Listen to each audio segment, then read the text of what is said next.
Perfiles. Un viaje diferente al corazón del trail.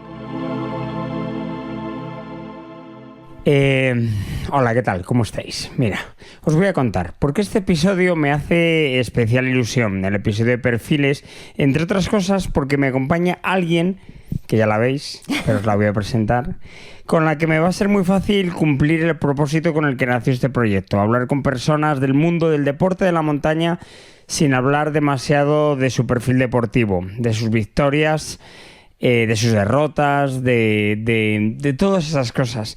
No sé si Paula realmente ha ganado muchas competiciones en su vida, pero yo os recomiendo que visitéis su perfil de Instagram que se llama Vivir Corriendo y ahí veis que fundamentalmente que no nos gane nadie ¿a qué? A reír.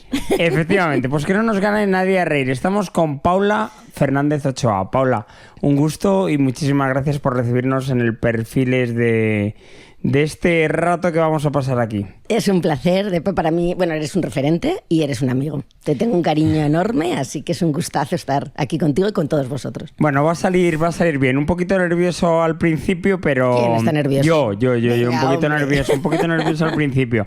Pero, mira, teníamos como una cuenta pendiente, porque no es un reto en sí mismo esto también. Aquello iba a ser un reto lo que nos planteábamos, pero se nos cruzó una pandemia por medio, pero íbamos a ir juntos a la Everest Trail Race. Al final fuimos por separado, yo con Miguel Eras y todo ha sido este año, pero bueno, esto es casi como saldar unas deudas, ¿no?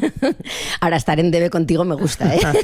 Eso es que siempre va a pasar algo bonito. Está muy bien y que sigamos así. Exacto. ¿Qué haces aquí? Por cierto, no aquí en el Perfiles, sino nos hemos venido a grabarlo a Madrid, pero Paula vive normalmente en Barcelona, pero ¿por qué estás aquí? Ayer tuvimos un evento muy bonito en el Comité Olímpico Español de una asociación que se llama Las Mujeres Nos Movemos y era una gala de premios Somos Fanes y tiene varias verticales dentro de lo que es el bienestar. Está el deporte, está la nutrición, está la salud mental y era una entrega de premios a los 20 mejores proyectos.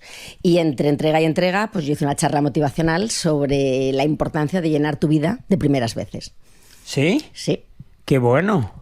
Es buenísimo, es un gran motor, hay que atreverse, hay que hacer cosas distintas y sobre todo hay que alimentar siempre la ilusión por crecer, por probar cosas, porque hemos venido a esta vida a darlo todo. Pero primeras veces, ya tenemos una edad como para ir pensando en que va a haber algo de primera vez. Pero siempre, y el día que pienses que ya no tienes nada nuevo que hacer, ostras, llámame, ¿eh? Porque es algo grave. Bueno, ¿y qué te has planteado? Estamos empezando el año, estamos ya en abril, pero ¿qué te has planteado nuevo en este 2025? Muchas cosas, supongo, pero que se puedan contar aquí. Y relacionado con deporte. Venga, va. Claro. No, mira, fuera de deporte me hace mucha ilusión. Estoy escribiendo mi primer libro. ¿Ves? La vida siempre está llena de primeras veces. Y estamos a puntito de publicarlo. Y será sobre la gestión de marca personal, pero al ser personal, evidentemente hay mucho de mí, hay mucho de autobiografía, hay mucho de mi padre, porque para mí es un ejemplo de valores, de cuna, de liderazgo desde el ejemplo y también hablo de deporte, porque carreras como el Maratón de Sables o como el Everest Trail Race, que es la que teníamos que haber hecho juntos, me han enseñado mucho. Y la marca de cada uno de nosotros está compuesta pues, por experiencias, por atributos, por personas con las que convivimos y el deporte en mi caso tiene mucho. Como hablamos de marca, Vivir Corriendo es tu marca, es una marca. Sí. ¿Y qué hay detrás de Vivir Corriendo? Antes decías, no sabía si había ganado muchas carreras. No, no he ganado muchas carreras. Pero el objetivo, mira, de hecho mi claim es que a reír no te gane nadie. Esa es la competición de mi vida. Ahí es donde pongo todo el empeño en ganar. Que evidentemente cuanto más reiríamos todos, más reiré yo, ¿no? Pero el objetivo con el que creé esta marca fue inspirar a hacer deporte, porque es sano física, emocional, intelectualmente. Y sobre todo también para romper ciertos estereotipos de cuando lo hice, no recuerdo el año, pero quienes estaban ahí normalmente pues erais profesionales más ligados de una manera, perdón la redundancia, pero profesional, ¿no? Estaban muchos deportistas que se ganan la vida, os ganáis la vida con el deporte. Entonces, claro, cuando los demás lo miramos decimos, sí, claro, qué bien, pero no te sientes identificado. Entonces yo dije, oye, pues yo soy una persona normal extraordinariamente normal y creo que puedo animar a mucha gente. Paulo Fernández, de hecho, una persona es extraordinariamente normal. Que es muy difícil hoy día encontrar a gente normalita, ¿eh? y eso, y mi objetivo fue, quiero inspirar. Al final, cuando tú también te haces un reto, lo haces público, lo compartes, eres más exigente, o al menos a mí me funciona. Cada vez que publico, voy a hacer tal, digo, ostras, lo tengo que hacer. Y encima bien. Pues entonces, era para mí, y desde luego era porque sabía o quería, y así me lo está demostrando, que cuando me vieran en un evento, unas charlas, los tacones, los dejo corriendo, me pongo a sacar tiempo, que la gente se carga de excusas. No tengo tiempo. No es cuestión de tiempo, sino de ganas. Es de priorizar.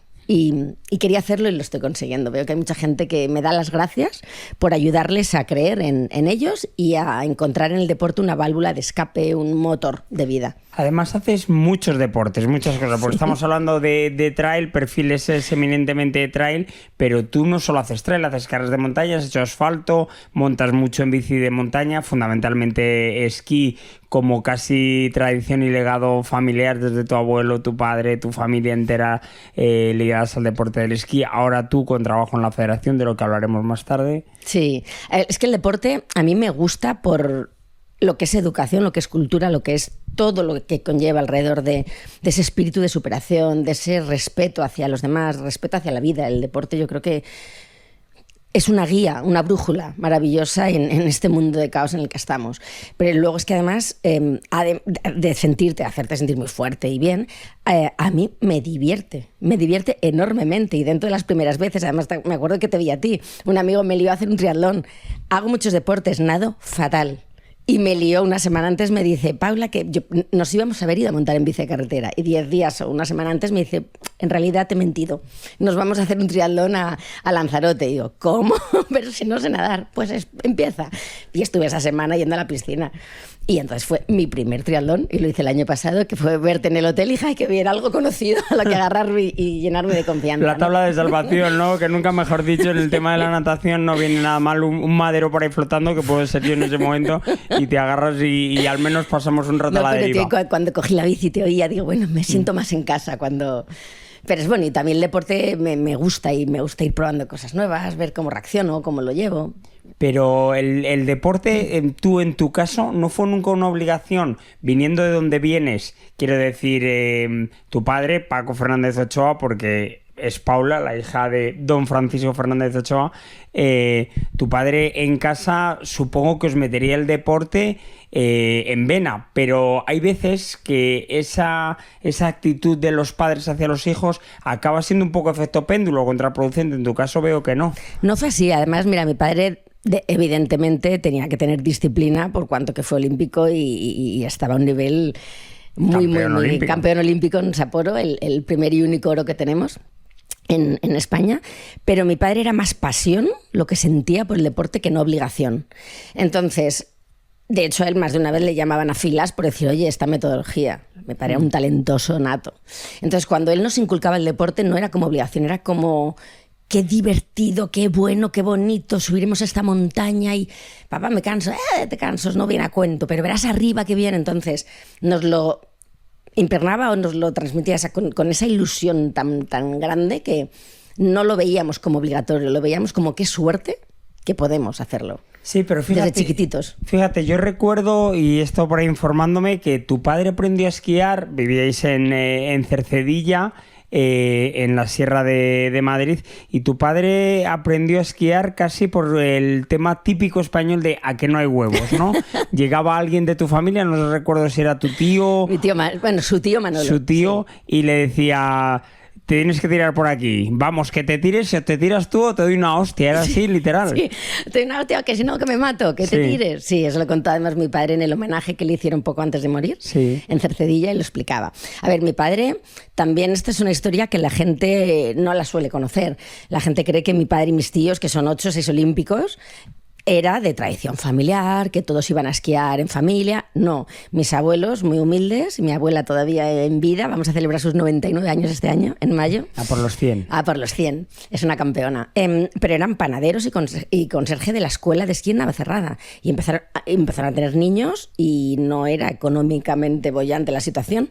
Pero al vivir en el puerto de Navacerrada, como tenían que moverse por allí, pues claro, había nieve en aquella época siempre, y a mi padre le empezaron a ver maneras, pero como estaba todo el rato trasteando, pues empezó en el equipo del club de allí, tal, y enseguida pues despuntaron. Mis tíos igual, y me enviaron a Jaca, becados, para decir, allí, aquí no nos cuestan casi, ¿no? Y empezaron un poco así, y mi tía Blanca, que ya era de los pequeños, más o menos lo mismo, pero en Baqueira.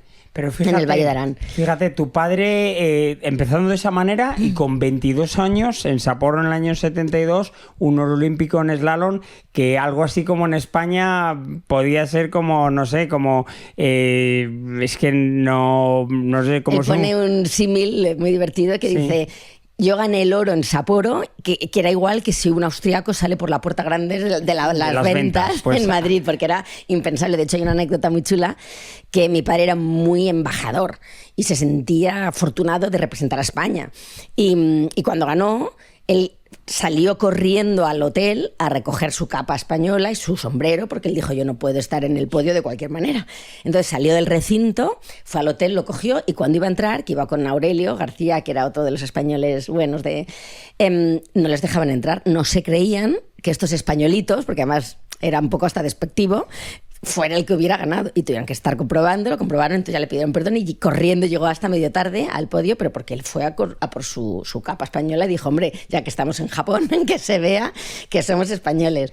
Pero fíjate, tu padre puso el esquí en España de moda, todo el mundo conocía a Paco Fernández Ochoa y casi hizo una labor geográfica porque puso Sapporo también, porque Total. Yo creo que nadie sabíamos dónde estaba, o nadie en aquella época sabía, yo recién nacido prácticamente, y nadie sabía dónde estaba Sapporo.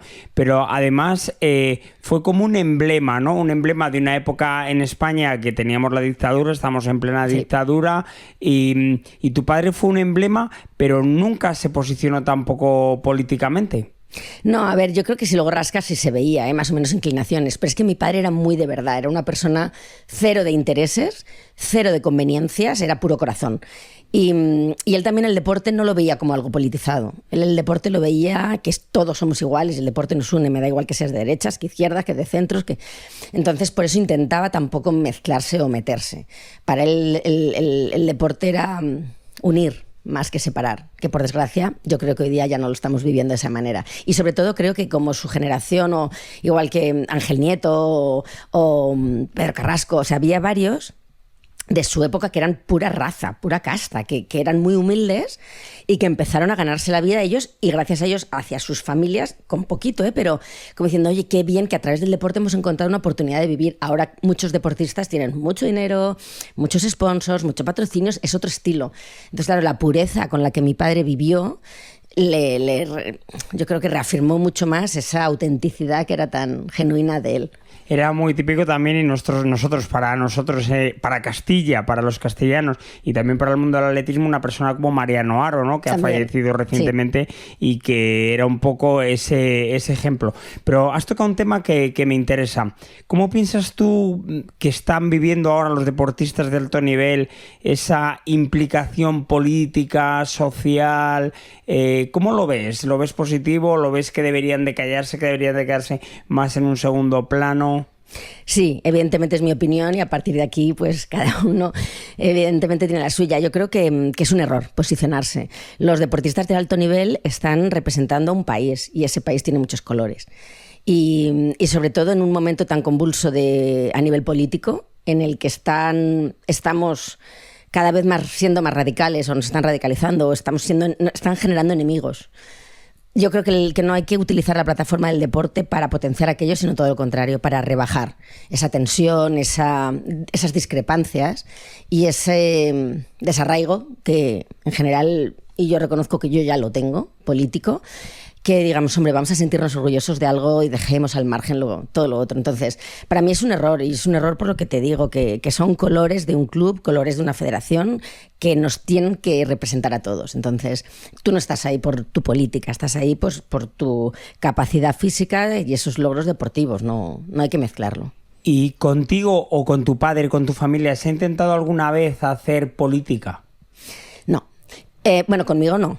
Y con mi padre, hasta donde yo sé, Algo, porque claro, era la época, lo has dicho, le recibió Franco cuando vino a España. Mi padre se casó en el Valle de los Caídos, también por situaciones y circunstancias. También la Casa Real le pidió, pero vamos, tienes que hacerlo, esquiar con ellos. Y claro, eso en parte te posiciona. Mi padre se llevaba muy bien con el rey emérito y yo tengo muchos recuerdos de niña con ellos en Vaqueira, o ellos incluso venían a hacer Cercedilla a nuestra casa pues a estar con mi padre, porque mi padre era una persona que daba gusto estar con él y le daba igual eso, que fuera el rey, que fuera de izquierdas o de derechas. Entonces, algo pasó, pero nunca hicieron... Porque mi padre era muy asilvestrado, ¿eh? Sí. Yo creo que hubiera sido imposible sacar algo de él. Hubiera dicho lo que hubiera querido. Bueno, no estamos para hablar de tu padre, lo que pasa que sí, sale y yo lo digo con mucho orgullo, ¿eh? Es inevitable. Más de una vez me preguntan, oye, ¿te importa tal? Claro, digo, soy hija de, y lo digo con un orgullo y una suerte enorme, así que por favor. Hija de y sobrina de. Y sobrina de. Porque igual. 20 años después, Albertville 92, sí. Otra medalla, en este caso blanca, el bronce, que se colgó también, otro bronce para la familia, otro bronce en un deporte como el esquí para España también. Pero además fue muy duro, porque Blanca en el 88 estuvo a punto, la primera manga ya iba a primera, de hecho mi padre lo estaba retransmitiendo en Calgary en directo, y en la segunda se cayó. Es duro para todos, evidentemente, pero para nuestra familia, para Blanca, con todo lo que había sufrido hasta llegar allí, se derrumbó. Fue durísimo para todos. Y Blanca estuvo a punto de dejarlo. Claro, unos Juegos Olímpicos cada 4 años. Cada 4 años, temporadas de esquí. Los deportes en general de élite son duros, pero el esquí... desde luego creo que es de los más duros, sino el que más. Son 85 días fuera de casa, pasando frío. Es un deporte muy complicado. Entonces ella estuvo a punto de dejarlo todo. Y lo que es ese coraje o esa fortaleza que te da creer en algo, ¿no? Y decir, oye, tengo que hacerlo, lo hice, lo consiguió. Entonces fue bonito, pero cuando se cayó, y esa primera época en la que quería dejarlo, nos hizo sufrir, y ella, pobrecita, sufrió mucho.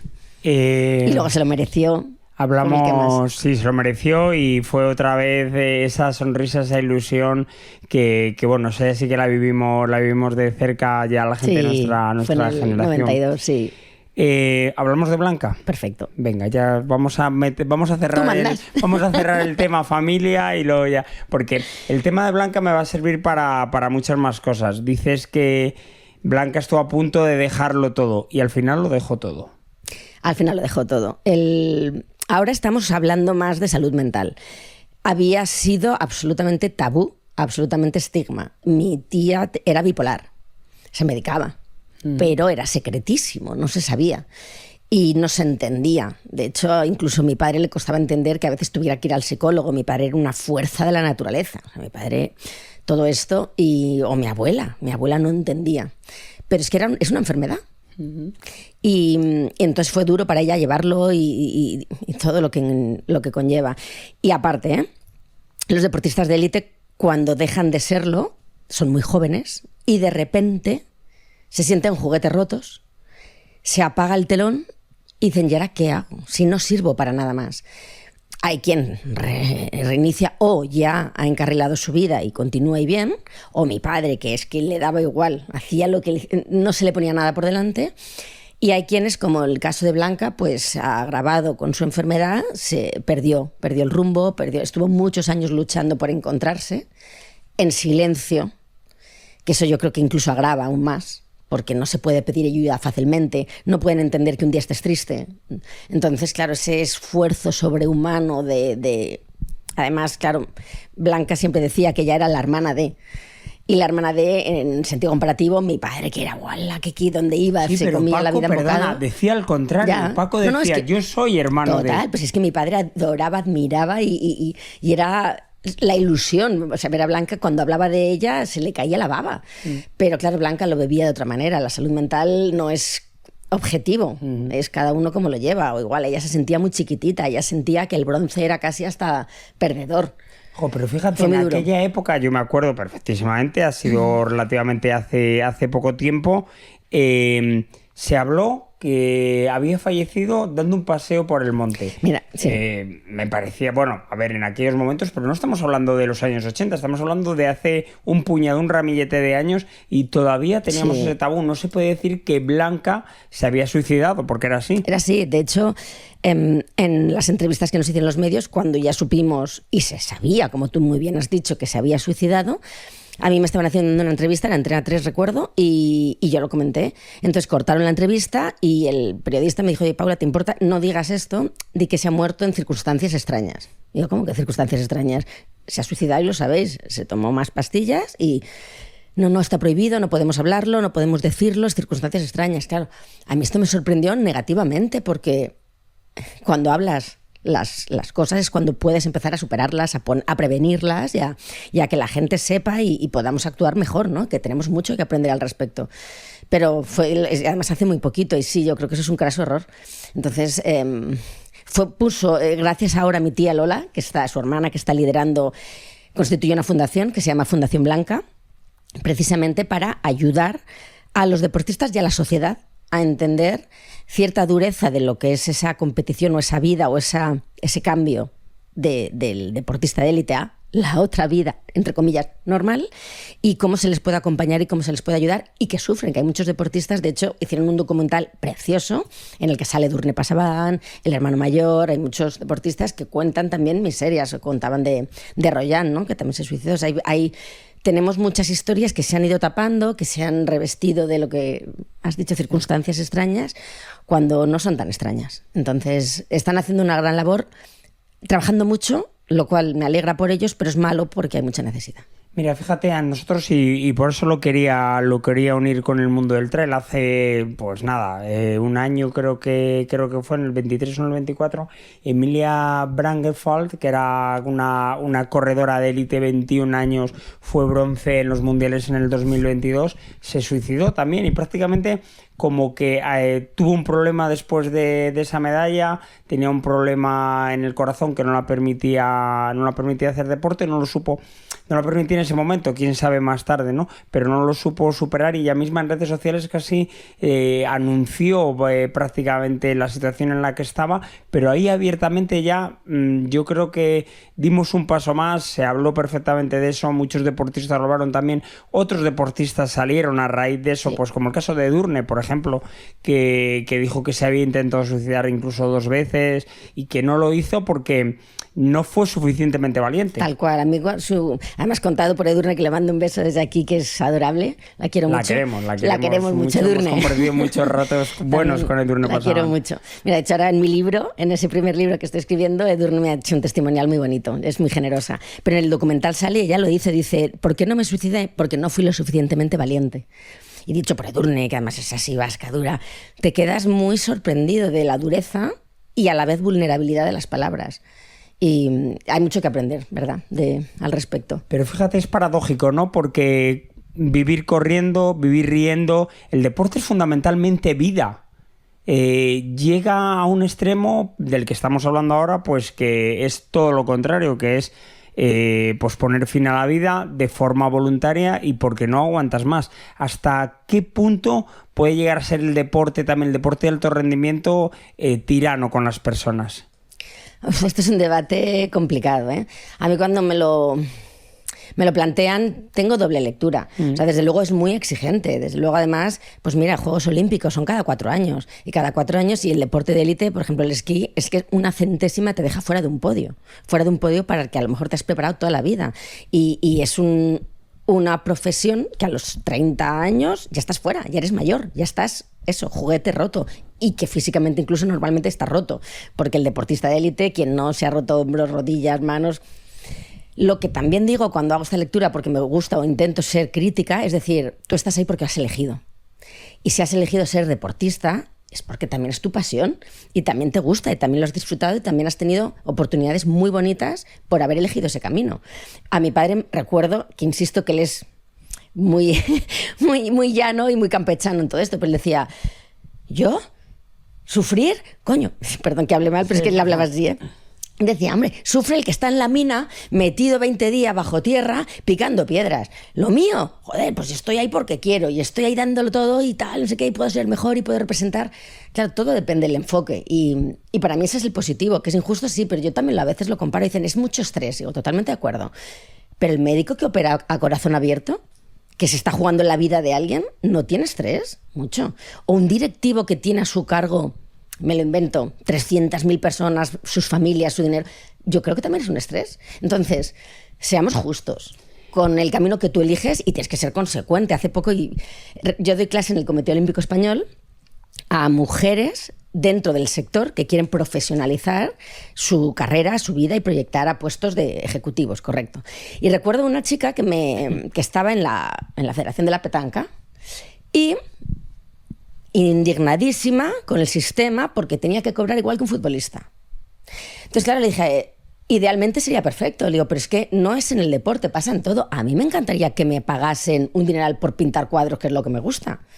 Pero hay que ser coherente también y consciente de cómo es el sistema y es un mercado de ley, oferta-demanda. Entonces, tampoco saquemos todo de su contexto. Creo que hay que tener una mirada bastante más crítica, ¿eh? Me vas dando muchos inputs, me va molando mucho la cosa porque tengo ahí el guión. Te estás saltando el guión. Pero me lo estoy saltando, pero muy bien, porque ahora me estás hablando del tema de un poco de la comparación, pues por ejemplo con los futbolistas, y ahí me surge otra comparación, deporte femenino y deporte masculino. Hace poco he escuchado a Maya Valdemoro también en una charla que decía que por mucho que queramos y por mucho que se esté logrando, y daba nombres de deportistas, el deporte femenino sigue siendo un deporte de segunda categoría en cuanto a que no está comparado. Y eso vamos a unirlo con que tú estás trabajando en una federación y estás trabajando intentando desarrollar el deporte femenino. Pero están muchos pasos por detrás todavía, porque Amaya lo decía, bueno, si lo que han conseguido deportistas pues como Olivia Valentín, como Ana Carbonell, como ella en su momento, pero que nunca han sido tan reconocidos o tan reconocidas como han sido sus homólogos en el lado masculino. Claro. A ver, aquí hay dos vertientes, entre otras muchas, pero sintetizo o intento. Claro, venimos de una historia en la que la mujer teníamos prohibido correr, teníamos prohibido participar en competiciones. O sea, ya partiendo de esa base, hemos ganado mucho. Sí, es que estamos hablando, el primer maratón olímpico de mujeres se hizo en el año 1984. Fue la primera vez en el 84 en Los Ángeles, que yo me acuerdo, y tú te acuerdas, que lo pudimos ver, y fue la primera vez que la primera campeona olímpica, Jeanne Benoit, y fue la primera vez que las mujeres corrieron un maratón olímpico, porque se pensaba que las mujeres no estaban preparadas para correr. Con las imágenes que son tan potentes y que son un símbolo de la lucha con la igualdad de Catherine Spencer. Eso no era femenino. No, lo sé, pero era una mujer. ¿Y que hacía una mujer corriendo? Y además el jefe de carrera, ¿no? Si no recuerdo mal, la intentó, esas imágenes que tenemos, a Catherine Spencer. Sí, sacándola de la carrera, decía, una mujer en lo que yo he preparado no puede ser. Claro, estamos endemoniando, pero bueno, nos hemos ido atrás, que no tan atrás, lo que tú dices, ¿no? Entonces, ¿estamos dando un paso? Sí. Yo creo que aún así hay deportes y deportes. Por ejemplo, en esquí no hay pruebas solo de mujeres o pruebas solo de hombres. Hay una prueba en la cual participan hombres y mujeres. Entonces, es distinto como la liga, el fútbol, ¿no? La Champions de hombres o la Champions. Ahí sí, porque son pruebas distintas. Entonces, se ve más la desigualdad. En mi deporte, desde luego, entre poco y nada todavía. Entonces, ¿qué está pasando? Creo. Insisto, estamos cambiando mucho el mundo, el rumbo, hemos partido de cero y ahora no te voy a decir que estamos a 100, pero casi, entonces hay mucho que hacer, los medios de comunicación, todo el lenguaje, lo de las sirenas es que claro, son pequeños detalles que van marcando un rumbo. Creo que lo estamos haciendo muy bien, pero también soy muy crítica, pero creo que nos hemos pasado de rosca, en algún sentido, en endemoniar o en considerar que es una guerra de mujeres. No es una guerra de mujeres, cuando buscamos la igualdad es por la sociedad. Entonces, cuando yo he visto a muchas mujeres poner en el bando contrario a los hombres, es un error. Porque primero, no todo hombre es machista. Lo siento, o nos deja a un lado. No lo es. Es que yo a veces he sentido más discriminación entre mujeres. Así que, por favor, esa guerra ya no tiene ningún sentido. Y luego, dos, el beneficio no es para las mujeres, el beneficio es para la sociedad. Entonces, tenemos que partir de esa base. Yo ya me estoy negando muchas veces a según qué eventos que solo hay mujeres, porque yo no creo que ese sea el camino. Así que, bueno, hay mucho que hacer aún. Pero tú trabajas en una perdón, que ya estaba aquí trabajando, ya no me pongo en el micro. Que tú trabajas en una federación. Sí. ¿Cuántos cargos femeninos hay en la federación donde tú trabajas? Igualdad. ¿En serio? ¿Paridad? Pero tal cual. Sí. De hecho, yo no soy muy federativa. Pero cuando entré en la Federación de Deportes de Invierno fue, uno, porque creo mucho en el presidente, Mike Peus, también le saludo, es un profesional. En él, su exigencia para su equipo era, tenéis que entender nuestro deporte y os tiene que gustar, evidentemente, pero yo quiero gente profesional. Es decir, el financiero que lleva nuestras cuentas esquía y ha competido, pero es financiero. La abogada trabaja en Garrigues y es la vicepresidenta. O sea, al final, Mike quiso rodearse de gente de nieve, pero profesionales. ¿Por qué? Porque gestionar una federación es una empresa. Entonces, hemos visto, y no solo en la nuestra, en también esta evolución del deporte, de la profesionalización, como había gente que claro que amaba su disciplina, pero no tenían ni idea ni de patrocinios, ni de subvenciones, ni de todo lo que conlleva despedir y contratar. Es que es mucho, es una empresa. Entonces, yo entré, uno, porque me gustaba cómo lo estaban haciendo, y dos, porque él realmente, digo él porque siempre se personaliza mucho en el líder, pero es el equipo, creía en la igualdad. Y tres, porque mi deporte no se vive en situaciones de discriminación. Ha habido alguna, evidentemente, pero no se viven como algo tan plausible o tan obvias como en otros deportes. O sea, lo de las chicas, ¿qué deportes que ahora por fin las dejan ponerse un pantaloncito corto, ¿no? Gimnasia rítmica, que en lugar del maillot con el culillo al aire pueden ponerse ¿Qué me dices del vóley playa? Exacto, también, ¿no? Claro, a mí eso me parece hasta insultante. En el nuestro no. Entonces, claro, como mi entorno era para mí más... veo entrando con bikini, esquiando con bikini. A mí te aseguro que no me verás. A mí esas cosas tan ridículas no las entiendo. Pero por eso, entonces, en mi disciplina es más friendly que en otras que se veía un descaro enorme de desigualdad. Nosotros también en el trail, por contarte un poco, yo he hablado con varias, bueno, yo hablo con muchas chicas en las carreras, pero también en perfiles he traído a varias mujeres y no hay una percepción como tal tampoco de que sea un deporte machista, no. Pero hay deportes que lo son. Yo creo que un poquito. Sí. No, sí, directamente. Sí. No, nosotros... ya esto es lo que hemos comentado incluso en la indumentaria, que la mujer por ser mujer tiene que ir con el culo al aire, perdón. Sí. Yo creo que ya está bien, ¿no? Somos deportistas y no está cómoda una mujer con el culo al aire. Y lo cuentan porque, oye, se me puede ir la braguita. Hasta eso ya dice mucho y muy poco de según qué disciplinas, totalmente. Sí, por suerte en nuestro deporte tampoco ocurre eso. Pero cuando has dicho que no eres muy federativa, ¿por qué no eres muy federativa? Y hablamos de federaciones que nosotros concretamente en el trail tenemos un gallinero allí montado entre dos federaciones que se disputan, que si esto es mío, que si el campeonato es tuyo, con un tira y afloja constante. ¿Por qué tú no te consideras muy federativa? Claro, trabajando en una federación. Ya, visto así, yo creo que ya me van a echar la cabeza. Te van a echar. A ver, no me considero muy federativa. E insisto, me gusta mucho en la que estoy, si no, no estaría. Dos motivos. Uno, también porque yo estoy en el sector privado, yo estoy acostumbrada, soy autónoma, estoy acostumbrada a que todo rápido, constante, una agilidad, porque es que si no estás fuera de mercado, ya, ¿no? Entonces, esa gestión y forma de trabajar que yo tengo tan intensa, claro, en el mundo federativo, funcionarial y demás, no se ve.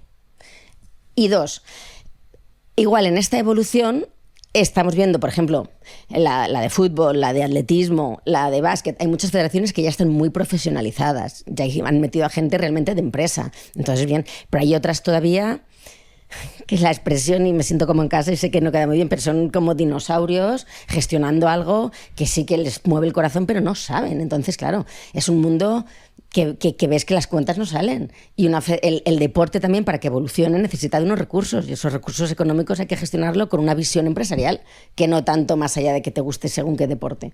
Entonces, por eso no creía mucho, porque digo, hombre, es que... y el tercer punto, hay bastante todavía política. No quiero levantar ampollas y no me corresponde a mí, pero ves que ciertas decisiones se hacen o se dejan de hacer incorrectamente de cara al deporte por base política. Entonces a mí eso me hierve la sangre, me hierve. Ese es un tema serio, porque ahí yo creo que últimamente ha habido un caso a nivel mundial casi que podría estar igual encuadrado un poco a lo que estás hablando. Bajo mi criterio, puedo equivocarme, pero sí. Y creo que eso tenía más de político que no de el sencillo o el hecho puntual en cuestión. Yo creo que ahí hay mucha política de base, mucha suciedad de fondo y enturbió el deporte y los valores del deporte. Fíjate, volvemos otra vez a la política, pero a mí me interesa mucho más el deporte y los valores del deporte de los que hemos hablado. Estamos hablando de montaña. A veces hablamos de los valores del deporte. Yo creo que los valores del deporte son intrínsecos a los deportistas, pero son intrínsecos a las personas también. Una persona que tiene unos valores determinados, haga un deporte u otro, los va a proyectar en el deporte, total, ¿no? Pero quizás la montaña sí que se respira un ambiente de otra manera. Sí, la montaña es fuerza, por un lado, y paz, por otra. Yo la vivo así. Y creo que a todos nos transmite esa sensación de renovación. Cuando tú vas a la montaña desconectas. Yo empecé con asfalto y enseguida vi que no era mi medio, por el estrés, por el crono, por cómo la gente lo compite. Muchas situaciones, oye, que se cae un corredor y es que poco más que le das una patada para que no te robe unos segundos. Y cuando la montaña pasa es que te paras, que estás bien, te ayudo. O sea, cambia todo. Y luego la montaña, la fuerza ya que tienes, esa intensidad tan bonita, los que amamos la naturaleza, te resuelve, te ayuda. Para mí es una terapia. Yo, gracias al deporte que practico, creo que no necesito, de momento al menos, ayuda psicológica, porque para mí es mi paz y mi bálsamo y mi cura. Entonces esos valores, como tú bien dices, se notan en... Fíjate, la montaña, y esto es yo soy la responsable del área de mujer y nieve. Y yo siempre digo que la montaña, verás ya, mi presi se ríe mucho con esto, pero en parte es que es así, oye, que hay que tener menos... ahora verás por qué lo digo. Yo siempre digo que la montaña es mujer, que nunca se sabe qué va a pasar. Porque tienes que ir preparado para todo. Claro, oye, estás arriba, de repente un frío de mil demonios, bajas a una cota tal, y hace un calor, lluvia tal. Entonces, para mí eso es vida. Y más en este momento también de mundo de tantos cambios, de esa incertidumbre, esa imprevisión. Para mí es vida y para mí me hace mejor, porque te hace estar más preparado a todo. Entonces es bonito, porque siempre que vas a la montaña vuelves con una lección aprendida y con un punto más a tu favor de crecimiento, ¿no? De personal, de reto superado y de enseñanzas. Fíjate, todo eso me lleva a que ahora mismo acabo de darme cuenta que no te hemos presentado, que es Paula Fernández Ochoa. ¿A qué te dedicas en la vida? Vivir corriendo, pero de vivir corriendo no se vive. No, yo fui abogado. Estuve muchos años trabajando en de las mejores firmas, en una de ellas Garrigues, hasta que me di cuenta que es que mis ojos ya no me brillaban. Era muy soy, pero entonces digo muy responsable, trabajaba porque hay que trabajar, evidentemente, y era muy, muy, muy buen despacho, pero yo ya no vibraba. Yo me levantaba cada día y iba por responsabilidad y obligación. Pero también la muerte de mi padre me reafirmó mucho más en saber y ser conscientes de algo que a veces se nos olvida, pero que la vida es muy corta. Tu padre además falleció con 56 años. Y yo le miraba y digo, pues si es que está en la flor de la vida, si es una bestia humana, es una persona con una fuerza, y y te apagas, ¿no? Entonces a mí me ayudó mucho a tomar ciertas decisiones que quizá no me hubiera atrevido, al ver la muerte tan cerca, que te enseña mucho, pero fui consciente de decir, oye, Paula, en esto no eres feliz, trabajas, te ganas bien la vida, es muy digno, no eres feliz. Entonces me fui reinventando. Me formé, tengo mucha formación, creo mucho en la educación, creo mucho en la necesidad de aprender, siempre. Yo estoy cada 2x3 en cursos nuevos. Y me formé mucho en gestión, administración y dirección de empresas, en ESADE, en ILS, y monté una consultora de desarrollo de negocio para despachos de abogados. Toda la parte estratégica, de branding, y llevo ya casi 15 años. Dentro de eso, gestiono también marca personal.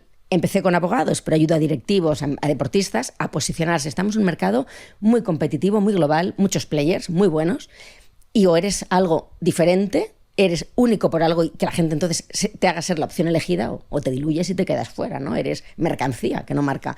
Y es un mundo que me atrae, que me gusta, porque sacas lo mejor de las personas, eso lo pones en valor. Al ponerlo en valor, esa otra persona lo recibe como un premio porque te llegan cosas muy bonitas y muy buenas, y ahí encontré mi propósito. Entonces es mi principal cometido. Dentro de ese trabajo de consultoría hice alguna formación técnica. Dentro de esas formaciones técnicas, como yo soy tan intensa y tan motivada y tan... me recuerdo la primera vez que me dijeron, oye, Paula, te queremos contratar para una charla motivacional. Digo, a mí, pues sí, yo no hago charlas motivacionales. Sí, hombre, sí. Si nos has enseñado a hacer un plan estratégico y estamos motivadísimos. Y fue mi primera charla y salió muy bien. Y entonces otro despacho me llamó para lo mismo, empezó la rueda y hasta hoy, que también dentro de mis varios cometidos, uno de ellos es con organizaciones o en eventos, dar charlas motivacionales, casi todas tienen un punto muy bonito, muy base y muy transversal de valores del deporte aplicados al mundo de la empresa y al día a día. Yo soy de la vieja escuela, lo reconozco. Para mí los logros están detrás de un esfuerzo, detrás de un objetivo, detrás de una metodología y ahí es cuando creo que pasan las cosas bonitas y cuando le da más sentido a todo. Entonces hago consultoría, charlas, estoy en la federación, dentro de Vivir Corriendo pues soy embajadora de marcas o de eventos que también ven en mí a alguien en la que poder a través de mí transmitir ciertos valores de su marca, de su compañía, de su carrera, y entre una cosa y otra, como soy muy inquieta y me gusta la diversidad, pues ahí estoy. ¿Qué valores tienen los deportistas o tenemos los deportistas que pueden ser interesantes para un empresario, para una gran empresa? Si tú estás en un departamento de recursos humanos y vengo yo que hago deporte y viene otro que no, ¿por qué puede ser que me eligieras a mí? Estamos muy preparados a nivel de disciplina, de horarios, de metodología, de líder, de entrenador, de tu fisio, de tu técnico, que te dicen lo que tienes que hacer y sabes acatar órdenes. Que esto yo doy clase en la universidad también dentro de mí y me horroriza muchos jóvenes que no entienden el respeto al profesor, el respeto al mayor, el respeto a tu jefe, que jefe ya es obsoleto también, ¿eh? Es un líder. Pero todo esto el deportista de élite lo tiene porque saben que aunque sean deportes individuales, es un equipo. El esquiador, sin su técnico, sin su nutricionista, sin su psicólogo, es que no lo hace igual, ¿no? Entonces, esa capacidad de acatar órdenes, de disciplina, de saber que las cosas hay que hacerlas sí o sí así, la tenemos. Y luego dos, creo que también la resiliencia y la capacidad de, cuando algo sale mal, porque es muy habitual lesionarse, muy habitual, y los deportistas, los de élite y los amateurs, cada 2 por 3 estamos otra vez en el banquillo y venga. Y casi no es empezar de cero, pero otra vez y otra vez. Entonces, claro, esa capacidad de volver a empezar en un mundo como el de ahora, que muchos proyectos salen mal, que te despiden, que pierdes un cliente, que nosotros estamos muy entrenados a tener esa resiliencia. Entonces, es un punto muy diferencial y muy a favor, en general, respecto de sociedad más normal que está acostumbrada a que con un clic lo tienes todo fácil y desde el sofá sin despeinarte.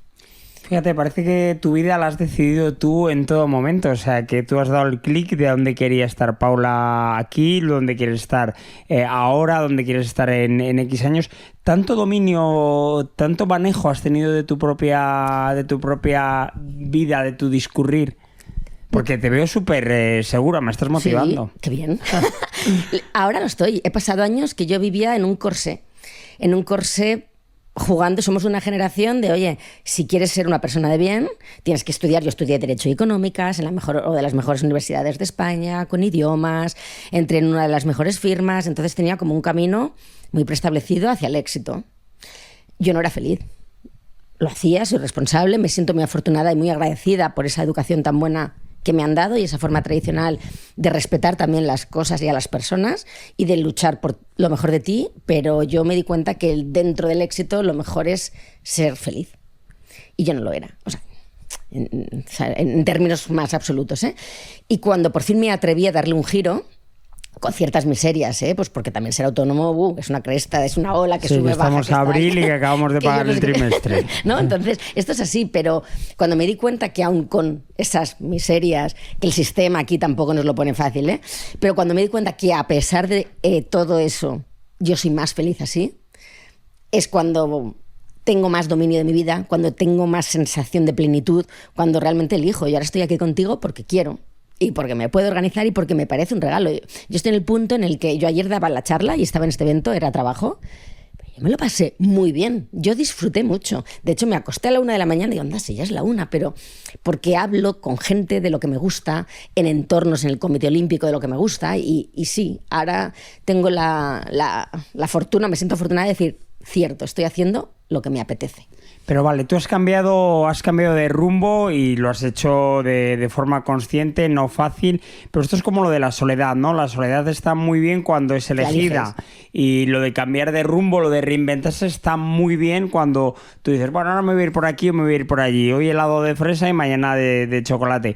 Pero ¿a ti ha habido algún momento donde te han dicho, señorita, agarre las maletas, Sí. recoja sus cosas? ¿Sí? Sí, una vez.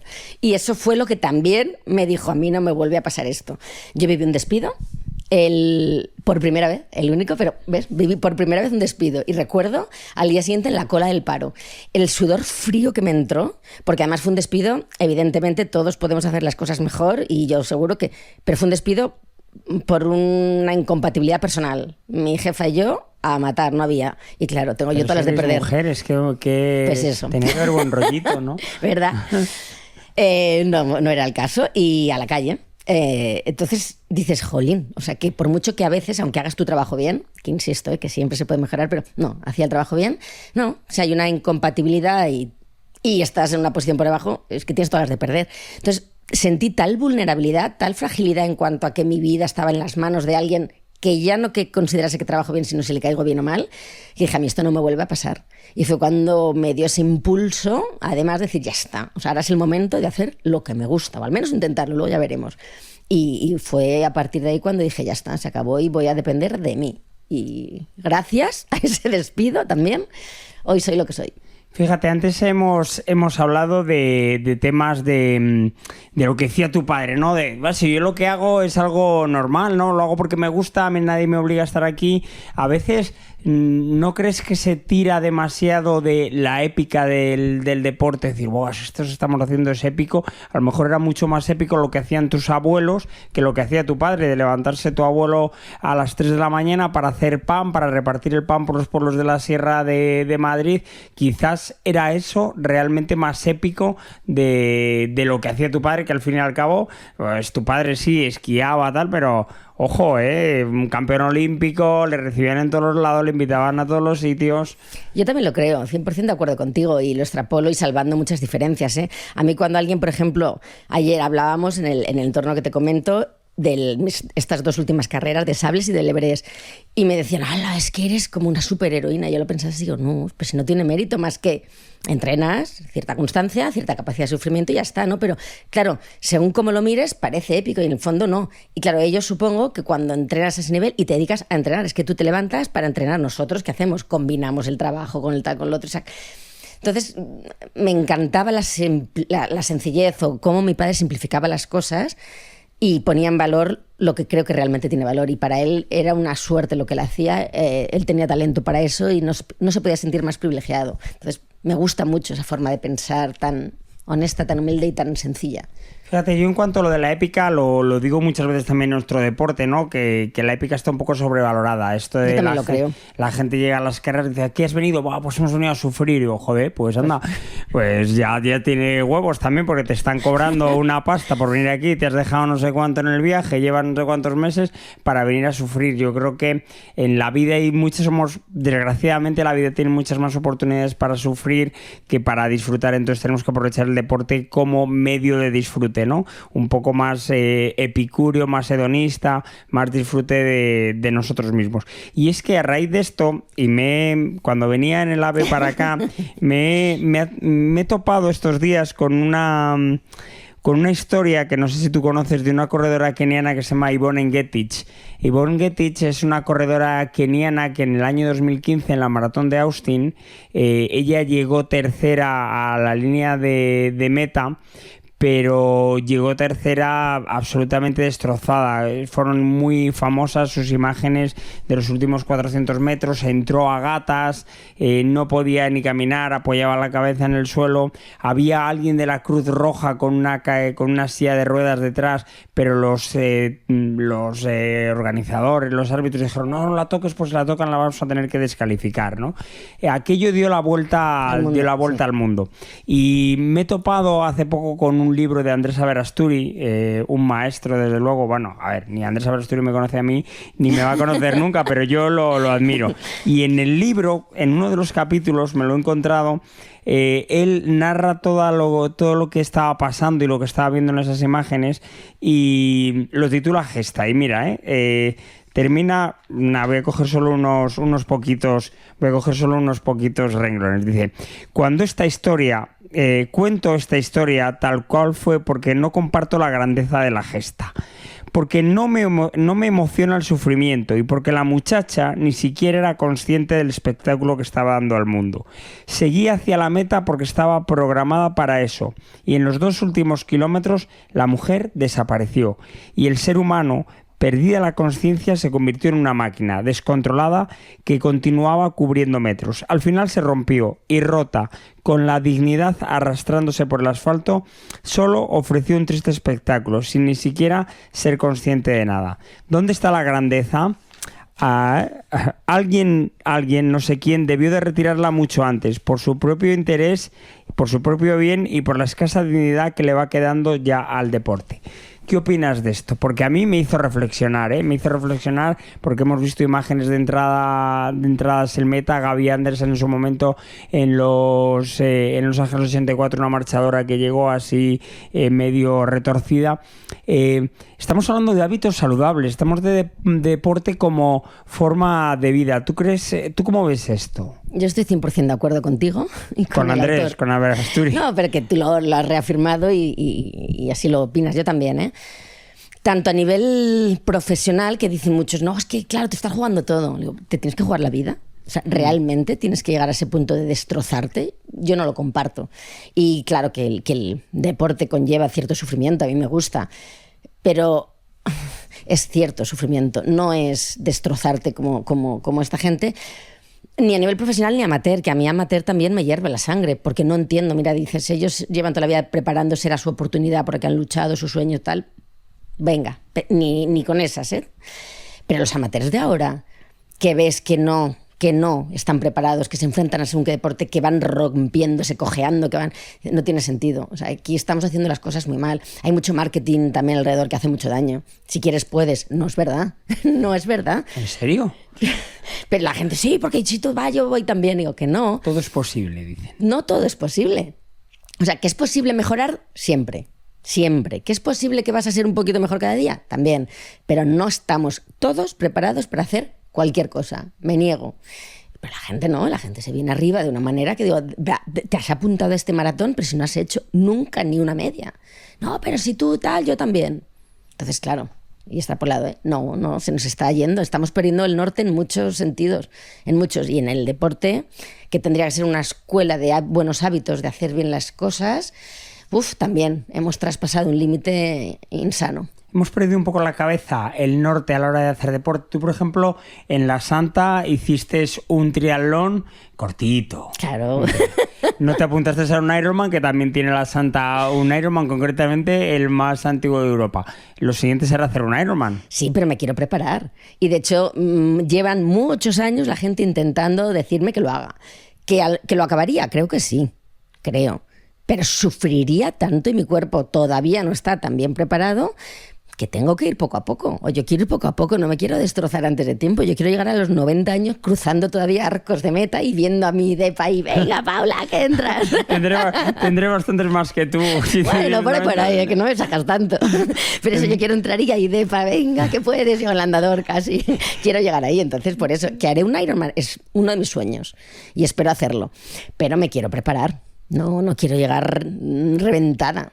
El deporte como... Y de hecho, perdón, mira, sí. A raíz de esto yo soy muy, muy, muy defensora, y que estoy criticando muchas cosas, pero de recortar los tiempos de carreras. Entiendo que es un negocio y entiendo para muchos que venga. No. O sea, estas carreras en maratón de sables, ves cada persona que va a andar a destrozarse, que lo siento, no tiene sentido y eso no es deporte. Eso es una forma de hacer dinero, que está jugando con ilusiones y metas y mensajes marketingianos que estamos metiendo a cierta sociedad que vamos como borregos. Eso no es. Y en ciertas pruebas exigentes, yo creo que tendría que ser incluso más exigentes los los cortes. Los tiempos de corte. Pero totalmente para que la gente se prepare más a conciencia. Y, hombre, dentro del esfuerzo y del sacrificio que hay que hacer para estas pruebas extremas, que tampoco hay que hacer cada día una, vaya tu cuerpo mucho más habituado que no a la sacudida que le metes ese día de la prueba. Pero fíjate hasta dónde ha llegado todo esto, que no sé si sabes el caso, la maratón de Ciudad de México, una maratón dura porque al final Ciudad de México está a 2.400, 2.500 metros de altura, un porcentaje muy alto, pero un porcentaje, no me quiero mojar ahora, pero alto es más de un 25, 30, acercándose a un porcentaje muy alto, hacen trampa y son descalificados. Los que llegan a meta no son finishers, han cogido el metro, han atajado, no han pasado por determinados puntos de control. ¿Hasta qué punto se nos ha ido la pinza, la pelota completamente para decir, no, yo quiero mi medalla de finisher para el lunes ir a la oficina o ir a mi trabajo o estar en la cocina de un restaurante diciendo, mira, he terminado la maratón? Mucho, y sin irnos a México, en España pasa. Yo he visto gente que ha hecho lo mismo y algunos... En Cataluña hay una persona muy conocida que se demostró que hacía estas trampas en las carreras. ¿Quién no era? puedo dar el nombre. No me quiero meter tanto. Pero sí, se probó que incluso su hijo le cogía en ciertos puntos de la carrera, le llevaba en moto no sé cuántos kilómetros más adelante y claro, y entraba con unos tiempos que además le veías y dices, esta figura físicamente, con todo el respeto, pero oye, es imposible que vaya a este ritmo. Y sí, después y además ya se le pusieron cámaras y tal, porque se inscribían carreras que ganaba siempre, y se descalificó. ¿Qué nos pasa? Pero yo creo que eso ya en general, que hemos perdido el norte. Y esa necesidad de sacar los galones y de presumir de algo que no va con los valores del deporte, yo no lo entiendo. Ni lo entenderé nunca. ¿Cuáles son los valores del deporte? La humildad siempre por encima de todo. Me dicen, Paula, qué grande eres. Digo, que no, que soy muy chiquitita y me encanta. Y en estas pruebas, cuando te sientes vulnerable y cuando eres muy consciente todavía de la grandeza del mundo y de lo pequeñito que somos cada uno de nosotros, es que te hace ser mejor persona. El deporte lo que te tiene que ayudar es a que tú vayas mejorando.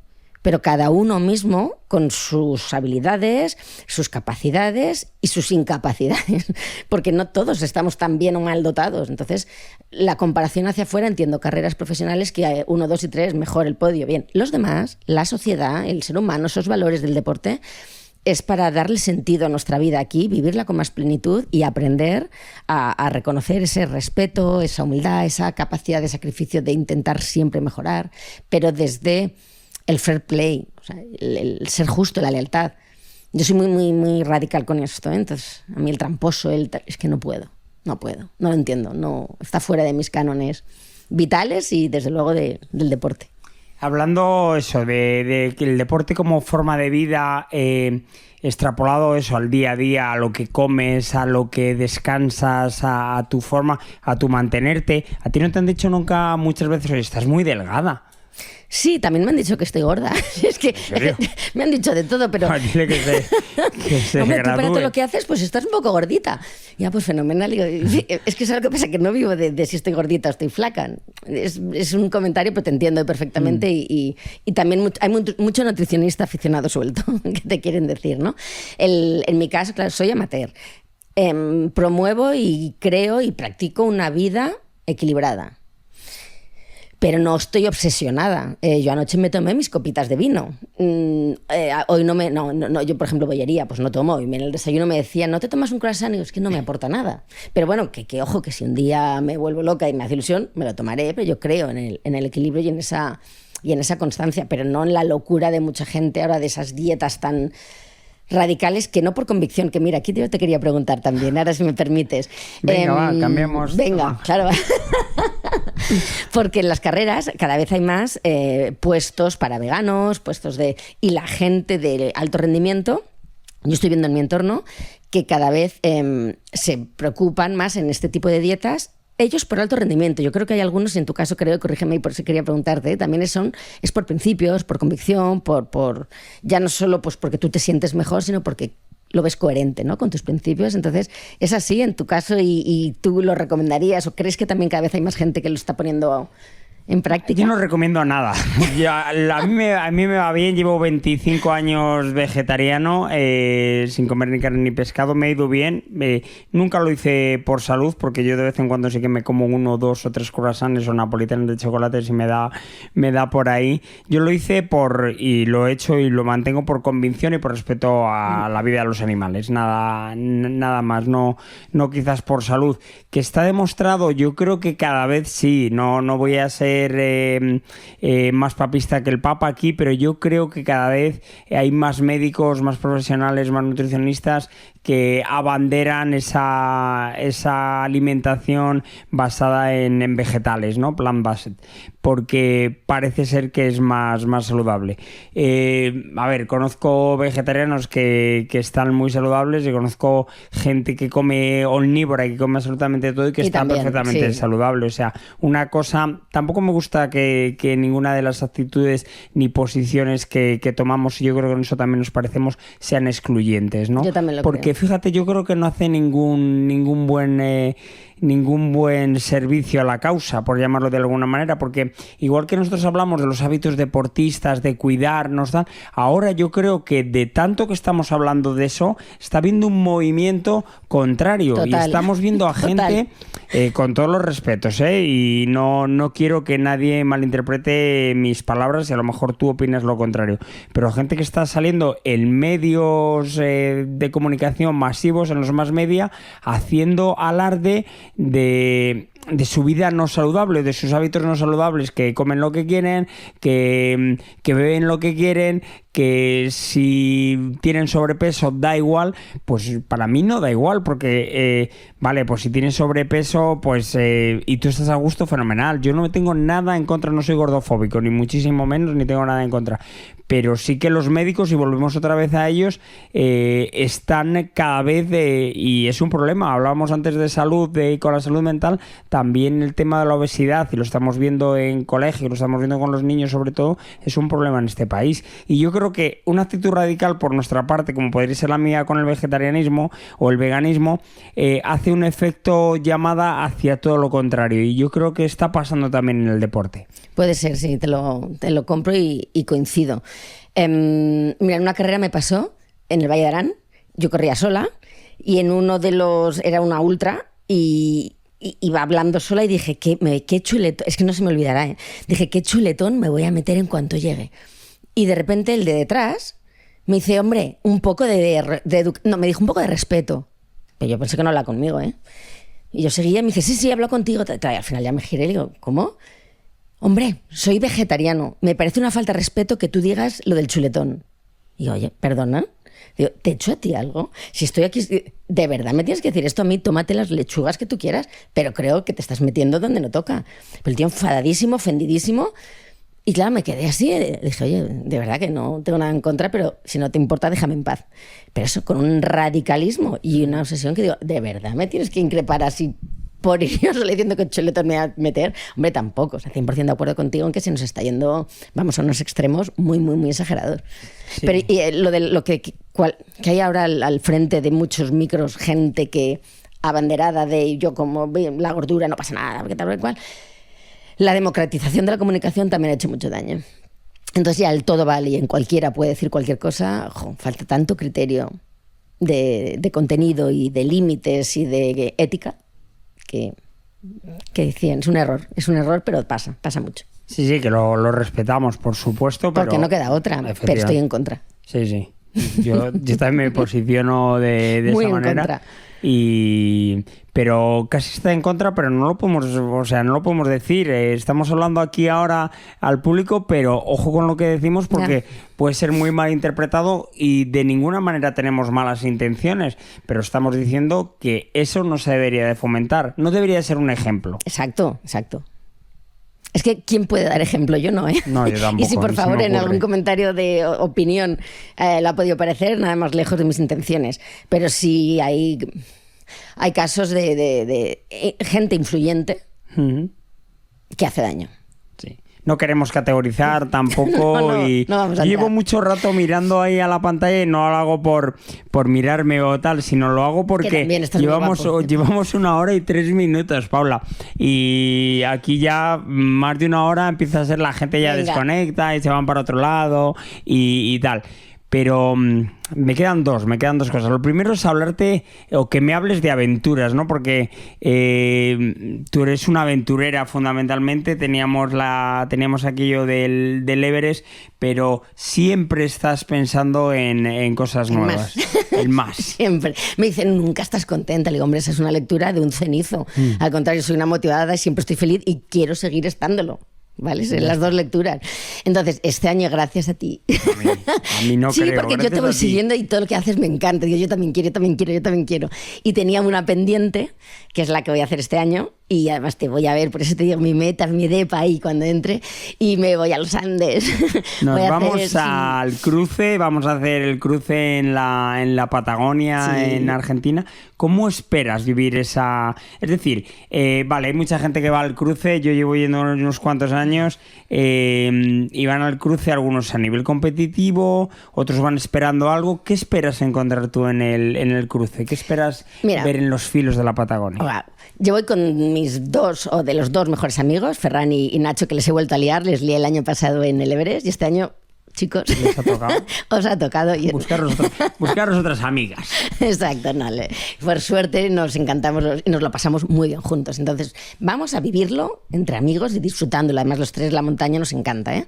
Vamos a una carrera que no es solo dureza física, es una carrera muy bien organizada, es una carrera con esos valores de la Patagonia, esa forma de comer, esa cultura, hay muchas personas, ¿no? Si no me equivoco, entre 4.000 y 5.000 casi personas, sí, de gente que compartimos una ilusión de una forma, un estilo de vida.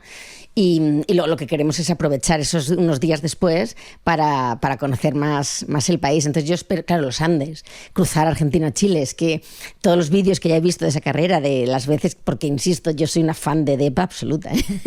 A través de sus ojos. Esto me va a costar una pasta. No, es verdad, me encanta. Entonces, siempre que te veía ahí, digo, yo algún día quiero, porque me imagino en esa grandeza de montaña tan son muy grandes, tan espectacular. Sí, son muy inmensas, la verdad. Entonces no vamos a ir a competir de darnos la vida, pero hombre, a picarnos entre los tres y a ver quién, sí, un poquito de guerrita, sí. Pues en esa aventura estaremos también y compartiremos. Y la última que tengo. Venga. Siempre el perfiles juega un poco, y siempre lo explico en este programa, juega un poco con el perfil de las personas, pero también cuando hablamos de montaña hablamos de un perfil, ¿no? Y cuando hablamos de perfiles hablamos de pendientes, ¿no? Esto tiene mucha pendiente, esto tiene menos pendiente, o es muy dura porque tiene mucha pendiente, pero aquí me gusta jugar un poco con el... Estoy pisando cables, me estoy haciendo unos líos aquí, me voy a poner más cómodo. Para terminar ya, ¿qué tienes pendiente tú como pendiente? Es decir, Paula Fernández Ochoa, tengo pendiente en mi vida, quiero... ¿Pero a nivel deportivo o en general? En general. Pues mira, quiero publicar mi libro. Tiene pendiente. Pero ya, tengo unas ganas que me muero. Bueno, pero no hay que quitarle mérito, hay que salir. Tiene título, tiene es que nombre. Estamos todavía negociando. Sí, niño o niña. El libro. Niño o niña. Neutro, que se lleva ahora. No binario. Exacto, madre. No, yo te lo diría, pero a lo mejor al final me convencen y me lo cambian. Entonces, como todavía no es definitivo, habrá que hacer otra entrevista, pero ahí está. O sea, va sobre marca personal, eso seguro. Y sobre mi vida, o sea, yo lo quiero llamar mi libro. Ajá. Con un descriptivo de las 10 claves para gestionar tu marca personal. Ajá. Pero bueno, ahí estamos todavía negociando a ver de qué manera. Al final digo, oye, tengo muchas ganas de decir, he venido a hablar de mi libro. Qué buena. Qué mejor dicho, ¿no? ¡A la mierda! Exacto, mi libro. Entonces, ese es uno de mis sueños. Otro de mis sueños, pues mira, yo tenía la Patagonia, correr por la Patagonia, pues era uno de mis sueños. Quiero también, a mí Estados Unidos, el Gran Cañón, Yosemite, todos esos parques, me muero por hacer allí, a caballo, corriendo, en bici, que también está mirando. Antes de los 50 lo quiero hacer. El Ironman, que te he dicho, pues es otro de mis objetivos y sueños que tengo. Claro, podría seguir, pero poco a poco. Tampoco me aprietes. No, tengo... Y él, por favor, el día que no tenga ahí mis sueños, ayúdame que me pasa algo. Yo te aviso, yo te voy avisando, yo te comparto mi calendario. Estoy mirando mi temperatura de Pauli, ¿cómo estás? Bueno, Paula, pues teníamos ese objetivo de no pasarnos de una hora, nos hemos pasado un poquito. Además, tú tienes un tren de regreso para casa. Sí. Muchísimas gracias por tu tiempo, muchísimas gracias por compartir aquí este buen rato con nosotros en Perfiles y nada, no sé qué más decirte. Sí, si me dejas. Gracias, muy grande. No, gracias a ti, gracias a gente bonita como tú, de montaña, que además ponéis voz, que buscáis sentimientos, que buscáis personas, más allá de atletas o de tiempos o de tal, buscáis personas y buscáis... Para mí le dais el sentido bonito a la vida, de ver qué valores hay detrás de toda esta locura, de muchos los que lo vivimos de esta manera, para mí desde dentro hacia afuera. Y tú tienes una gran responsabilidad de ese micro de voz, ¿no? Eres una persona a la que te escuchamos y te queremos y te miramos, pero vamos, te voy a estrujar. Entonces, que lo digas tan bonito, lo hagas tan de verdad y seas tan humano, de corazón gracias, porque creo que ayudas a hacer de este mundo algo mejor. Por cosas como esta y este rato que hemos pasado con Paula es por lo que yo siempre quise hacer Perfiles. Ya está, es así. Chicos, no dejéis de seguirle y de aprender con él. Gracias. Gracias. Un besito.